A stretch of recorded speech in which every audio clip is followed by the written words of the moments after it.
에베소서 5장 15절부터 21절 말씀으로 지혜 있는 자같이 세월을 아끼라 라는 제목으로 함께 말씀을 나누고자 합니다. 그리스도인으로 산다는 것은 어떤 삶을 의미할까요? 성경은 다양한 곳에서 그리스도인들은 혹은 하나님의 백성은 이렇게 저렇게 살아야 한다라고 말씀합니다.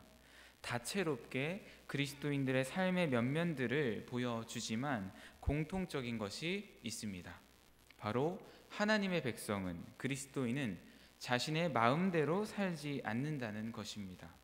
내가 처한 삶의 문제들, 나의 취향, 습관, 내 감정들에 따라 기준 없이 이랬다 저랬다 살지 않는다고 여러 인물들의 삶을 통해서 또 다양한 면면들로 명확히 말씀합니다. 그리스도인으로서의 삶의 기준이 분명히 있다는 것입니다. 특별히 오늘 말씀은 빛의 자녀들인 성도들이 살아야 하는 삶의 기준에 대해서 말씀합니다. 에베소서 5장 전반부는 구원받은 신자들의 정체성에 대해 말씀합니다. 너희는 하나님의 사랑을 받은 자들로 사랑을 행하고 어둠을 책망하는 빛의 자녀들이다 라고 말씀합니다. 그리고 15절에 그런즉 그러므로 빛의 자녀로서 너희는 이렇게 살아라 라는 말씀의 맥락으로 이야기를 합니다. 빛의 자녀인 성도들은 주의하라, 지혜 있는 자같이 해라 라는 것이죠. 바울은 오늘 말씀을 통해서 어떤 것이 지혜 있는 삶인지를 말씀합니다. 우리가 이 말씀에 주목해야 하는 것은 복음을 따르며 교회를 열심히 다니지만 지혜로운 삶을 사는 것이 아니라 어리석은 자가 되고자 했었던 사람들이 교회 안에 있었기 때문입니다.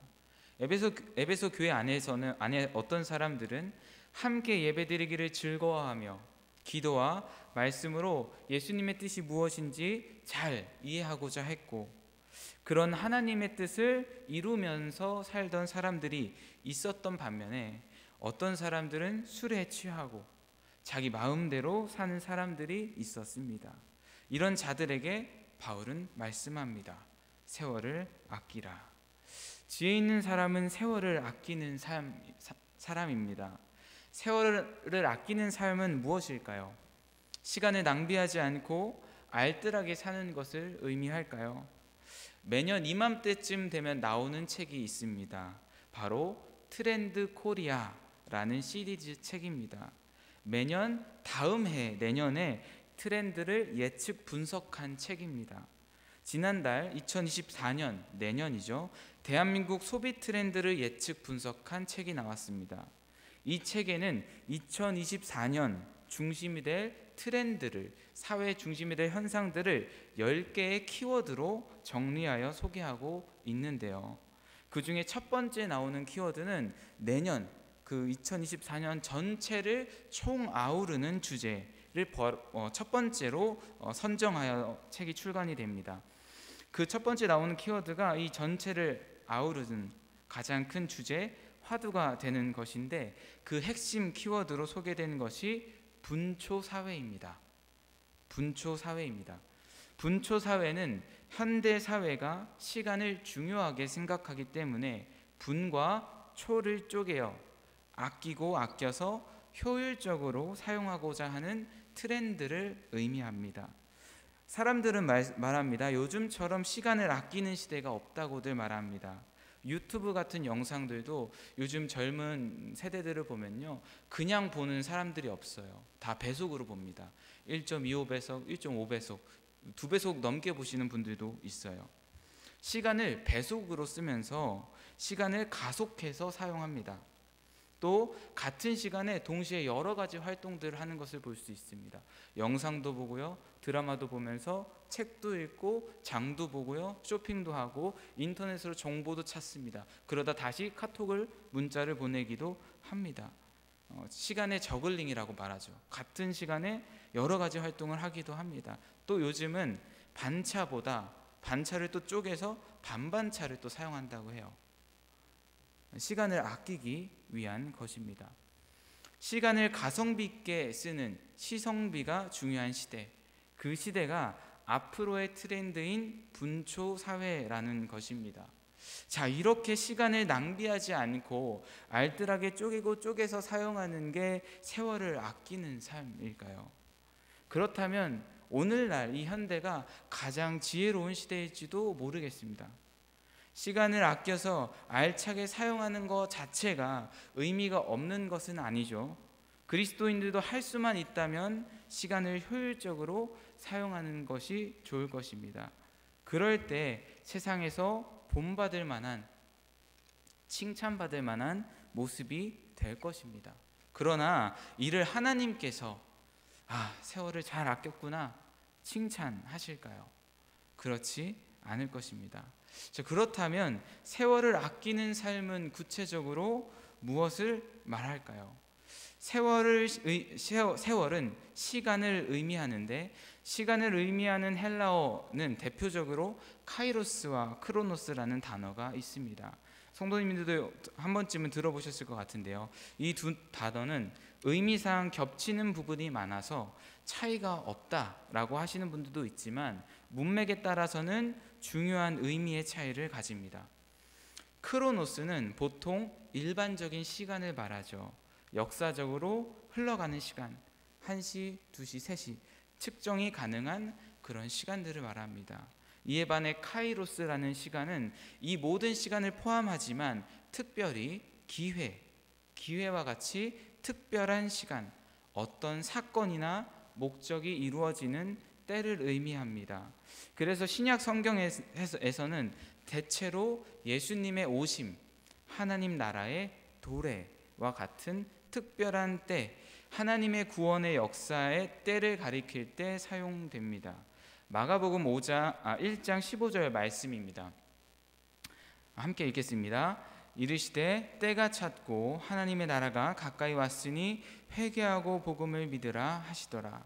여기서 때가 찼다 할 때 카이로스가 사용됩니다.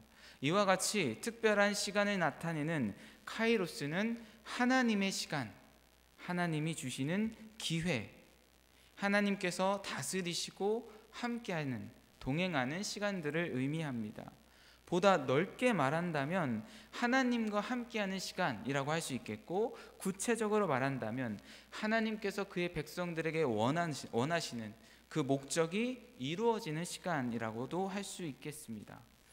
자, 따라서 세월을 아낀다는 것은 하나님과 함께하는 그 시간, 그 뜻대로 순종하는 그 시간을 놓치지 않겠다, 아끼겠다는 의미입니다. 근데 보다 좀 더 정확히 말하자면 아끼다라는 말로 번역된 헬라어는 무언가를 아껴서 절약한다라는 의미가 아닙니다.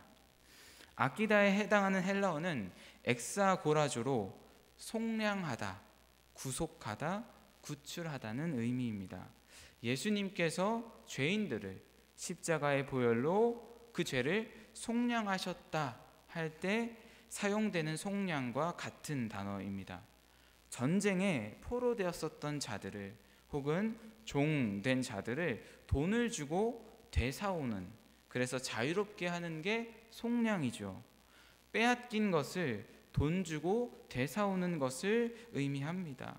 이런 표현들을 좀 더 생각해서 더 정확히 정리해보면, 세월을 아끼라는 말은 하나님의 시간, 하나님께서 함께하며 다스리시는 그 시간을 되사와라, 속량해 와라 라는 의미로 이해할 수 있습니다. 그럼 여기서 우리는 한 가지 질문을 할 수 있죠. 아니, 언제 우리가 하나님과 함께하는 시간을 빼앗겼습니까? 원래 사람은 하나님과 함께 했죠. 하나님의 시간, 카이로스는 본래 사람의 것이었습니다. 하나님께서 사람을 창조하실 때 하나님의 형상대로 창조하셨습니다. 하나님의 형상대로 창조된 사람은 하나님을 대신해서 창조된 모든 그 땅을 다스리는 하나님의 청지기들이었습니다. 하나님의 다스리심 가운데 모든 것이 풍족한 복을 누리며 하나님과 동행하며 끊임없이 교제했습니다. 우리가 기다리는 하나님 나라의 삶, 소망하는 그 삶 자체였을 것입니다. 이것이 아담이 살았던 삶입니다. 그때에는 카이로스가 특별하지 않았습니다. 흘러가는 시간인 크로노스, 모든 크로노스 속에 하나님과 함께 했기 때문입니다. 크로노스라는 이 시간의 그릇 속에 카이로스가 가득했습니다. 그런데 사탄의 유혹에 빠져 아담의 범죄함으로 이 복된 카이로스를 모두 상실하고 맙니다. 흘러가는 모든 시간에서 하나님을 잃어버리게 된 것입니다. 그리고 그 죄의 결과로 죄와 사망, 사탄이 들어와 그 빈 그릇, 시간의 크로노스를 지배하기 시작합니다. 이런 시간에 대한 인식, 시대 인식이 에베소서 2장 2절에 잘 나타나 있습니다. 함께 같이 말씀 보시겠습니다. 그때 너희는 그 가운데서 행하여 이 세상 풍조를 따르고 공중 권세 잡은 자를 따랐으니 곧 지금 불순종의 아들들 가운데서 역사하는 영이라. 아멘. 지금의 시대는 공중 권세 잡은 자, 사탄이 지배하는 악한 시대입니다. 그래서 세월을 아껴야 하는 이유로 이 시간들이 부족해서 모자라서 아껴라라고 하는 것이 아니라 악하기 때문에, 날들이 악하기 때문에 너희가 시간을 구속해야 한다라고 말씀하는 것입니다. 우리가 살아가는 시대가 악하기 때문에 그리스도인들을 하나님께서 다스리시는, 함께 하시는 그 시간을 구속해야 하는 것이죠. 이 악한 시대에 사탄은 자신의 모든 것을 사용하여, 모든 시대를 사용하여 우리가 하나님과 함께하는 그 시간을 방해합니다. 그렇기 때문에 우리는 지혜 가운데 자세히 살피지 않는다면 의식하지 못한 채 자연스럽게 세상을 따라가고 죄에 빠져 살아가게 될 것입니다. 계속해서 시간을 빼앗긴 채로 살아가게 될 것입니다. 그렇기 때문에 우리들은 예수 그리스도의 십자가 보혈로 죄로부터 구속받은 우리 신자들은 이후 우리에게 주어지는 모든 시간, 이 모든 시간에 하나님의 다스리심을 받고 함께하는 시간이 될 수 있도록 구속해야 합니다. 비싼 돈을 주고서 되찾아와야 합니다. 돈을 주고서라도 사와야 하는 것이죠. 이 구속이라는 표현을 생각해 보십시오. 비싼 돈을 주고서라도 살 만큼 아주 시급하고 중요해서 어떻게 해서든 되찾아와라, 그 대가를 주고서라도 되찾아와라 라고 하는 적극적인 표현입니다. 예수님께서 죄로부터 우리를 속량하신 것처럼 적극적으로 하나님과 함께하는 그 시간들을 빼앗기지 말며 쟁취해와라 라는 말씀입니다.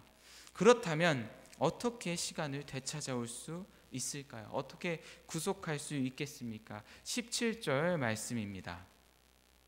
그러므로 어리석은 자가 되지 말고 오직 주의 뜻이 무엇인가 이해하라. 아멘. 우리들은 주님이 주시는 지혜 가운데 주의 뜻이 무엇인가 분별하고 이해할 수 있습니다. 하나님은 하나님의 백성에게 하나님의 뜻이 무엇인지 명확히 또 분별할 수 있도록 성경을 주셨습니다.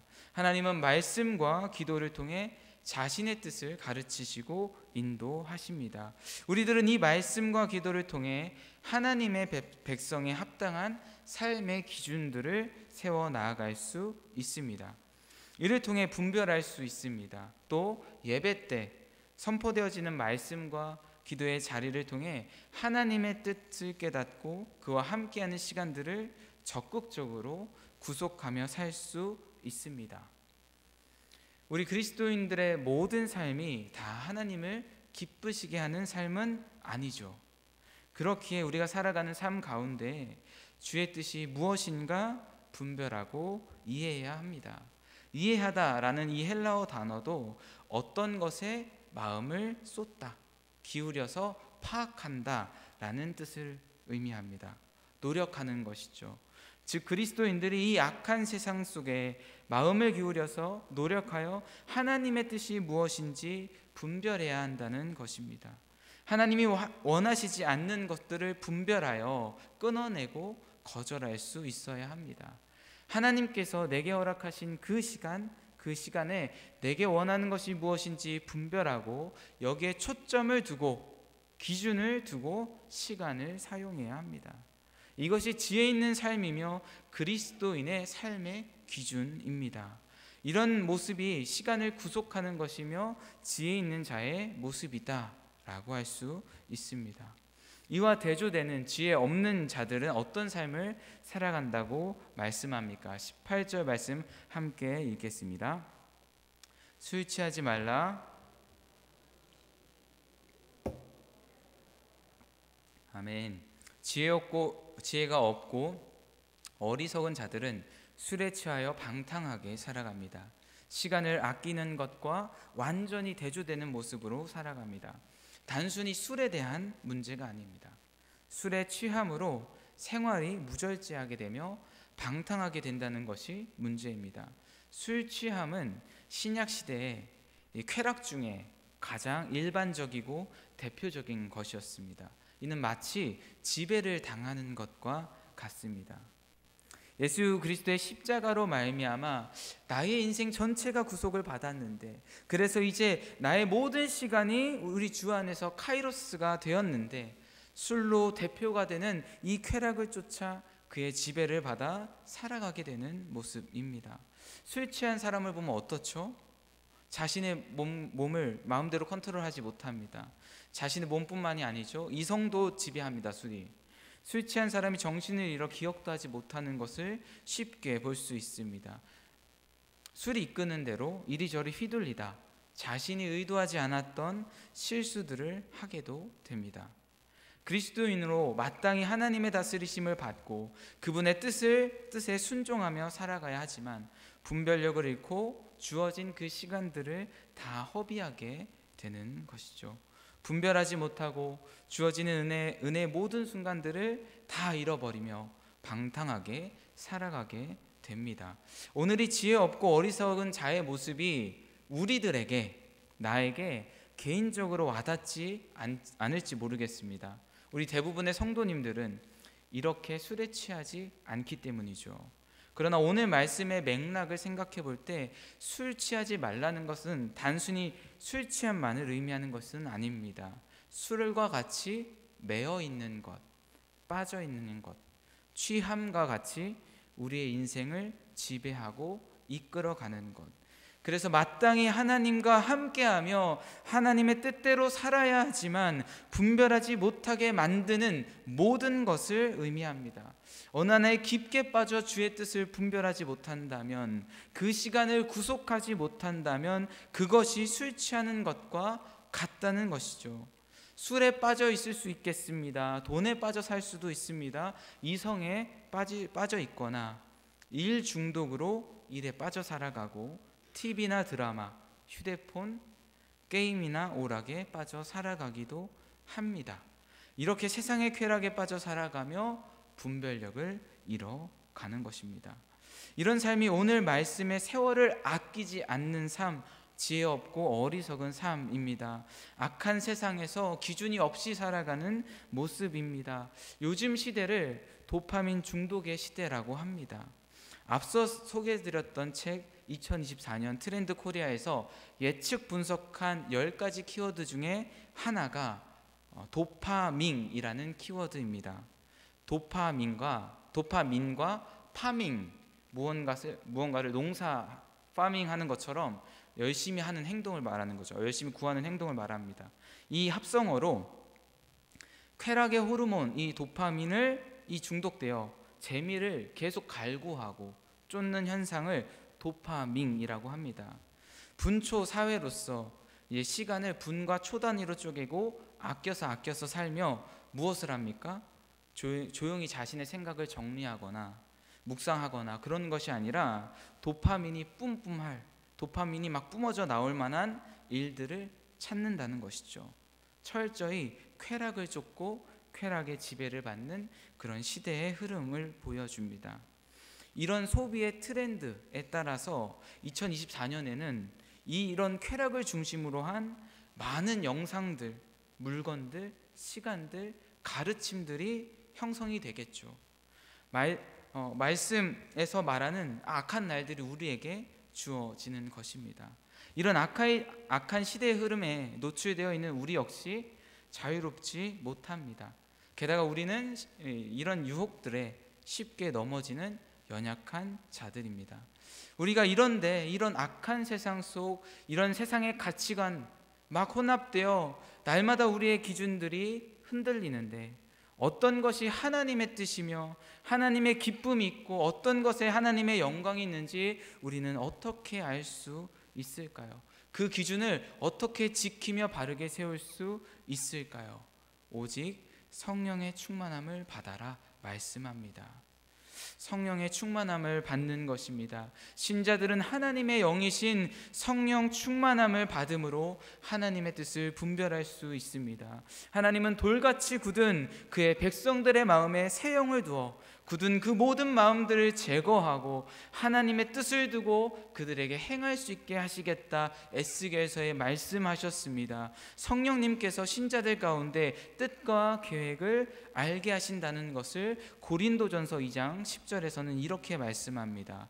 오직 하나님이 성령으로 이것을 우리에게 보이셨으니 성령은 모든 것 곧 하나님의 깊은 것까지도 통달하시느니라. 아멘. 사람이 알 수 없는 하나님의 뜻과 계획은 오직 성령님만이 아시며 그렇기 때문에 하나님의 성령님으로 우리에게 이제 깨달아 알게 하시고 인도하십니다. 이 성령님이 우리 가운데 내주하시고 우리를 온전히 지배하시며 인도하시고 다스리시는 그 상태가 성령 충만입니다. 우리들은 이 말씀을 사모해야겠습니다. 구해야 합니다. 나의 모든 시간, 나의 모든 영역, 전 인생에서 성령님께서 다스리도록 나를 충만히 지배하실 것을, 인도하실 것을 구해야 합니다. 성령의 내주하심, 다스리심을 구해야만 합니다. 이 악한 날들 가운데 분별하여 하나님과 함께하는 시간, 하나님의 뜻에 따라 행하는 그리스도인의 삶의 기준을 그렇게 세워나갈 수 있을 것입니다. 그리고 이렇게 성령 충만한 자들은 주의 뜻을 더 잘 분별하기 때문에 하나님의 시간을 더욱더 구속하며 살아갑니다. 이 대표적인 모습이 19절부터 나오는 말씀입니다. 참되게 하나님을 예배하는 모습이죠. 예수 그리스도의 십자가로 말미암아 구속받은 신자들은 자신의 모든 인생이 이제 내 것이 아니라 주님의 것이다, 하나님의 것임을 고백합니다. 그렇게 살아갑니다. 그 고백의 핵심이 바로 예배인 것이죠.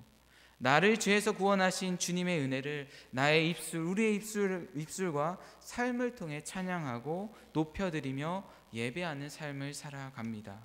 또 성도들은 이 은혜를 서로 나눕니다. 신령한 노래로 화답하며 마음으로 찬양합니다. 이 모습이 예배를 드리는 그런 모습이자 시간이라는 것입니다. 예배를 드리는 이 시간이 타락하여 하나님을 잃어버린 그 시간을 되찾아오는 카이로스를 구속하는 가장 대표적이며 기본적인, 동시에 가장 중요한 방법입니다. 악한 날들 속에서 공동체를, 성도들이 서로 함께 온전히 세우는 시간이 예배라는 것입니다. 예배는 하나님의 창조의 목적이자 구원의 목적입니다. 하나님의 시간입니다. 오늘 말씀을 정리하고자 합니다. 그리스도인들은 하나님과 함께하는 시간을 구속해와야 합니다. 이것이 그리스도인의 삶의 가장 큰 가치관이 되어야만 합니다. 기준이 되어야 합니다. 이것이 지혜 있는 삶입니다. 우리는 그리스도인으로 삶의 기준이 명확해야만 하는 시대를 살아가고 있습니다. 남들은 분초 시대라며 성공과 쾌락을 기준으로 시간을 쪼개어 살아갑니다. 그렇게 남들이 그 하루를 쪼개서 꽉꽉 채워 살아가는 그런 모습들을 볼 때 우리는 어떤 마음이 들까요? 우리 자녀들은 어떤 마음이 들까요? 뭔가 뒤처지고 불안한 마음이 들지 않겠습니까? 그렇게 나도 뒤처지지 않기 위해 시간을 쪼개어 따라 살고 그렇게 삶은 조급해지고 분주해질 것입니다.